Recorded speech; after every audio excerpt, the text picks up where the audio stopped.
nosotros mi querido Jesús Pérez Gaona, que se encuentra con nosotros, ya lo vemos, otra vez con un bello escenario.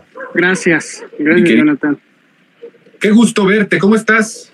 Muy bien, trabajando y con muchas opiniones sobre lo que acabas de decir, pero ahora vamos a hablar sobre Carlos Slim, tu empresario favorito, Jonathan. Él dice que no es el empresario favorito de la 4T, así que yo le creo al ingeniero Slim. Al ingeniero Slim.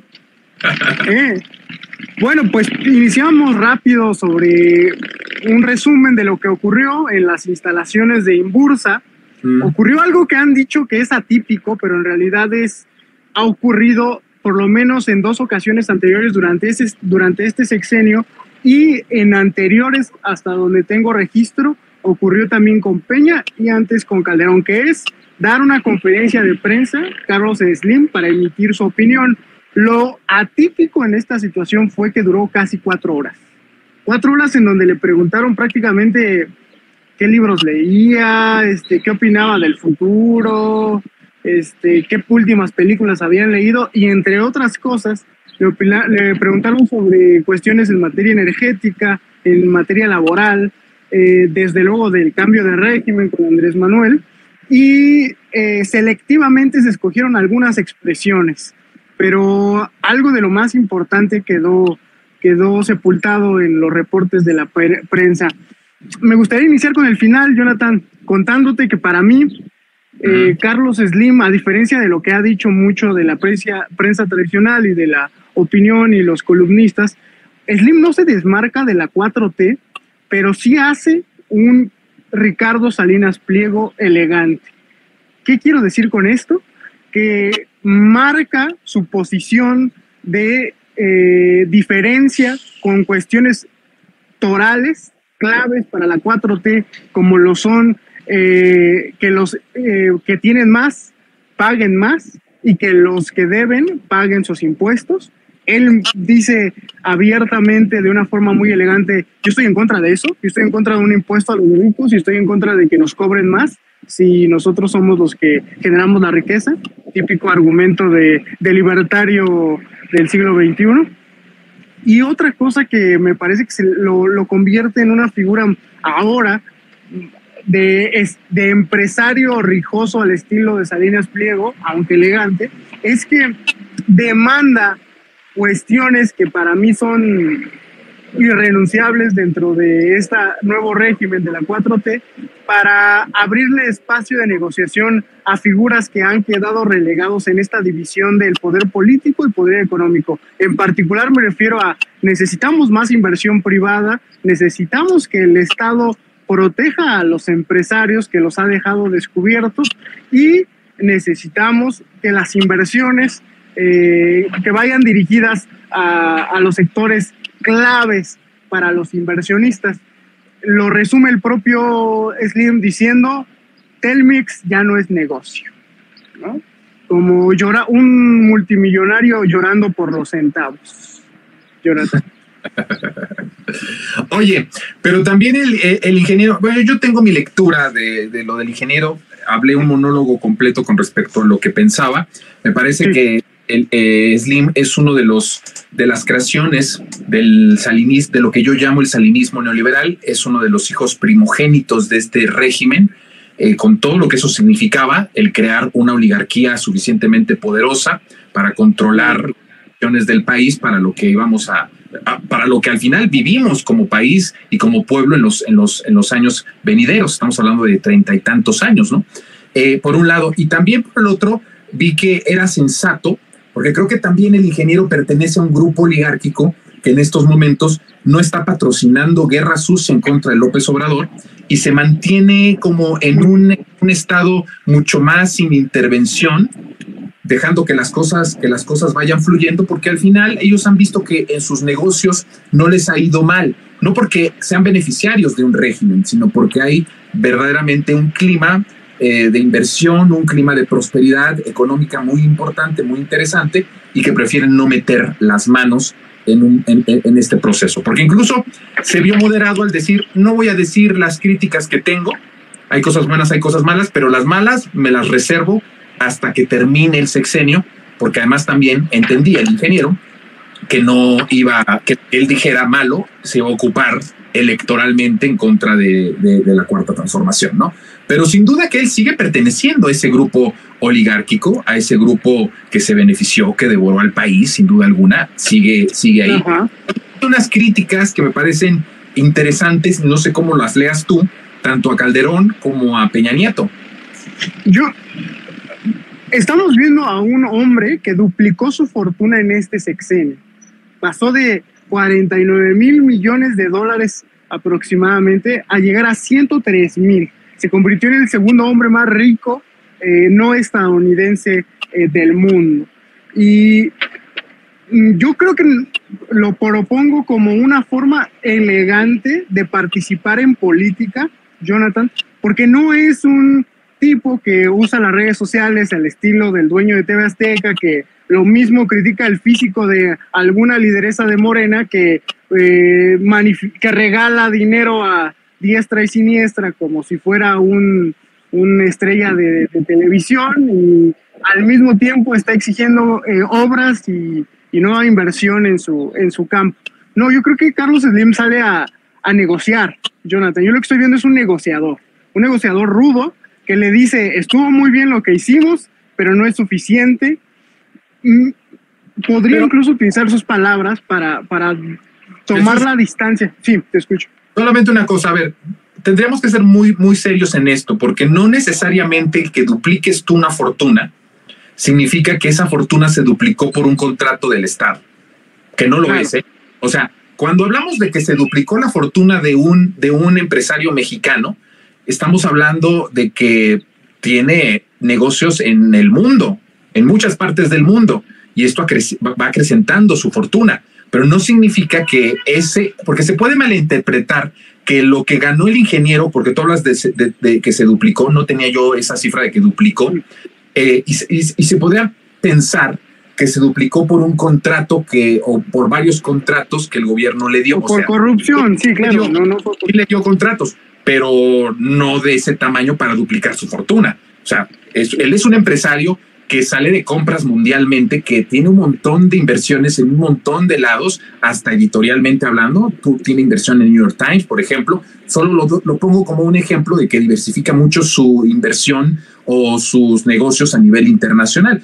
Hoy mismo en Argentina tenía muchos intereses, ¿no?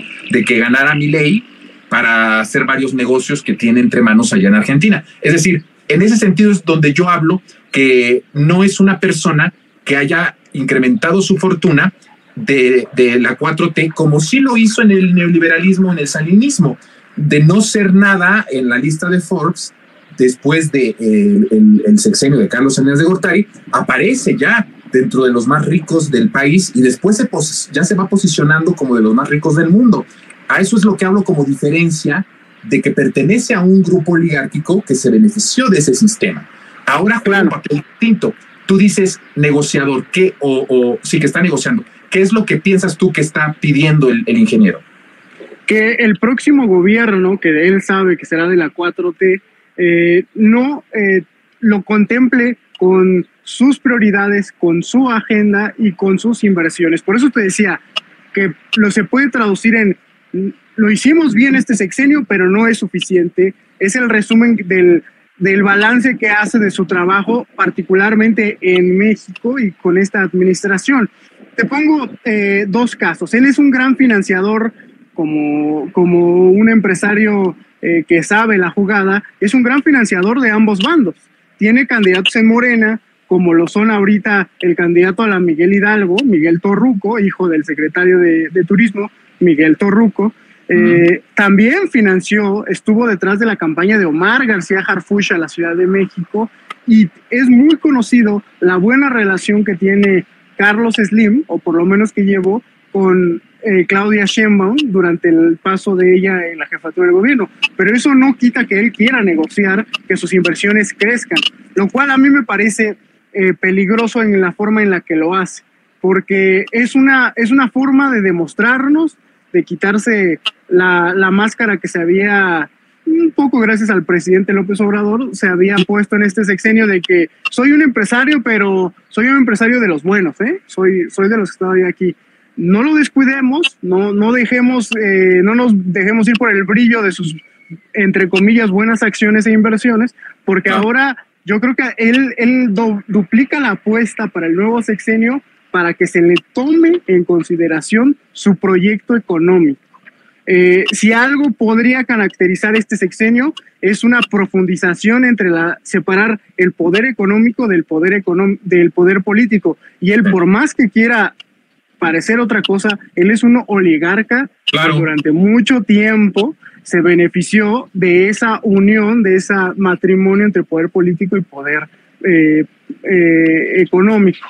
Ahora, para llegar al punto también que quería plantear Jonathan, estas 4 horas en las que nos ofrece su visión del sexenio y lo que podría ocurrir en el próximo, también es un guiño, por eso me parece peligroso, es un guiño a la oposición, porque sabe que no tiene oportunidad y sin embargo les abre, ¿no?, la puerta con esta reconocimiento de una persona de primera fuente, que es él, que lo resuelve, de la línea 12 como un accidente, una tragedia que ocurrió gracias a el mantenimiento. Me parece que le abre una jugada peligrosa a Santiago Taboada, a toda esa gente que ahorita está promoviendo esa campaña en contra de Morena, la 4T y Clara Brugada en la Ciudad de México.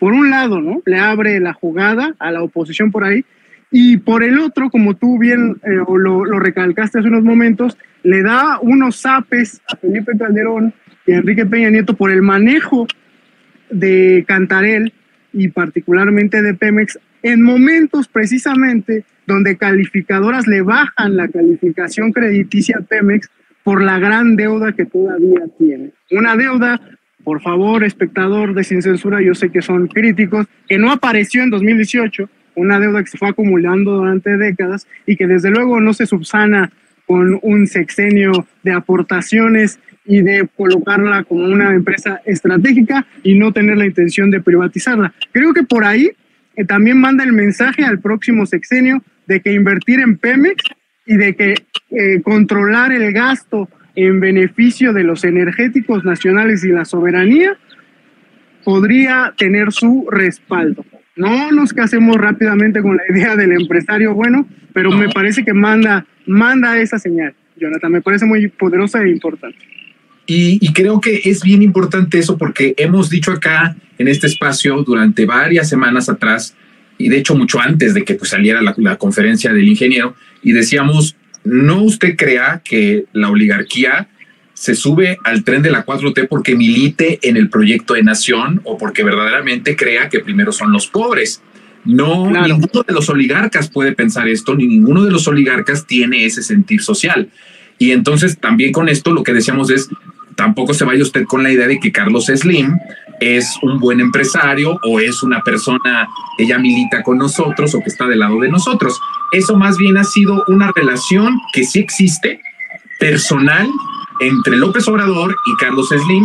Hay un respeto y un aprecio personal, pero eso no significa que haya un aprecio en el proyecto de nación que ambos representan y que además son totalmente extremos, como tú bien lo dices. Slim no se puede explicar su existencia, su riqueza tan impresionante sin el matrimonio que justamente López Obrador vino a terminar y vino a divorciar a partir de 2018. De tal forma que eso es toral para que Carlos Slim nunca milite en la transformación y para que un oligarca nunca milite en un proceso como el que estamos viviendo a partir de 2018. Entonces eso creo que es importantísimo esto que estás mencionando, que no nos vayamos con la finta y de que haces una propuesta interesante. Está tratando de entrarle con sus condiciones a lo que viene o lo que va a ser el próximo sexenio. Pues me parece que sí, que tiene sentido.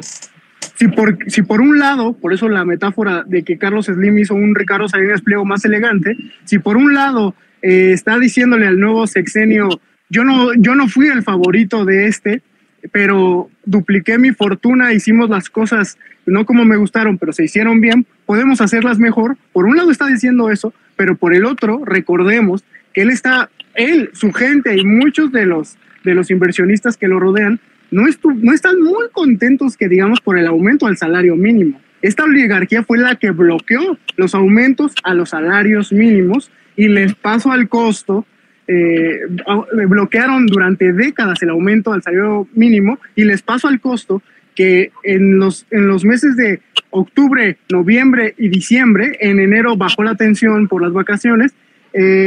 Fue este sector, el sector muy cercano a Carlos Slim, el que detuvo la discusión de las 40 horas laborales, que prácticamente se congeló en San Lázaro, en la Cámara de Diputados, promovido por la 4T, por Morena, y que se topó con pared con estos oligarcas. No quiero decir con ello que no pueda haber una opción más adelante para que estas iniciativas salgan, pero es contra este tipo de personas con las que se está enfrentando precisamente el legislador, el senador, cuando hay medidas a favor del trabajador, a favor de las pensiones del trabajador, guiño, guiño, a favor de muchas iniciativas laborales. ¿Contra quién se topan? No es con un sonriente Carlos Slim, ¿no? Es con un furioso Carlos Slim. Eso, que me gusta mucho esa forma de retratar al furioso Carlos Slim. Y por todas estas propuestas, y que nos hayas dicho ahora que han sido sus cabilderos o sus grupos de poder los que presionaron de tal forma que pararon la iniciativa y siquiera la discusión, ¿no? La discusión de las 40 horas laborales. Porque, y fíjate que empata muy bien a lo que hemos dicho aquí en este espacio. Cada derecho recuperado de lo que nos quitó ese proyecto, ese régimen, cada derecho recuperado o nuevo para nosotros es proporcional a un daño directo a ellos, y van a reaccionar todo lo que tienen para poder parar todos estos derechos, ya sea en recuperación de esos derechos o nuevos derechos que se crean a favor de las clases populares o las clases trabajadoras. Como sea, lo que vemos es una lucha intensa de la disputa por el país y por la disputa de las decisiones más importantes del país, y que es importante que sepamos que la oligarquía pesa, y pesa muchísimo, Jesús. Por eso es un proceso de lucha cotidiana, de todo el tiempo y de resistencia, para lograr volver a recuperar derechos y para poder poner en cintura a esa oligarquía que nunca va a militar con nosotros, que nunca va a estar del lado de nosotros y que siempre va a tener dos caras de la moneda para operar a favor o en contra, no de un proyecto, sino de su proyecto, de sus intereses, ¿no? Algo rápido para terminar, Jesús. Yo resaltaría la relación que tuvo el presidente, contraria a lo que se vaticinaba en 2018 en los sectores más rancios de la crítica y, entre comillas, inteligencia, de una relación ríspida, de una enemistad entre el presidente y los empresarios. Yo creo que supo muy bien trabar relación con este tipo de oligarcas el presidente López Obrador, una lección de cómo se deben llevar negocios y un país, y una lección de que no debemos caer en esas campañas de desprestigio e idiotización que nos aseguran que la izquierda no se lleva bien con los empresarios y que la izquierda no sabe hacer negocios con los empresarios, o que los empresarios no pueden hacer negocios con gobiernos de izquierda. Yo dejaría eso para los espectadores. Muy bien, pues Jesús, te mando un fuerte abrazo y nos estamos viendo la próxima semana. Síganos en nuestras redes sociales, @JPérezGaona en Twitter y en Facebook. Estás en el Twitter, ahí está apareciendo también de todas formas en pantalla tu X. Muchas gracias, Jonathan. Gracias, querido Jesús. Abrazote.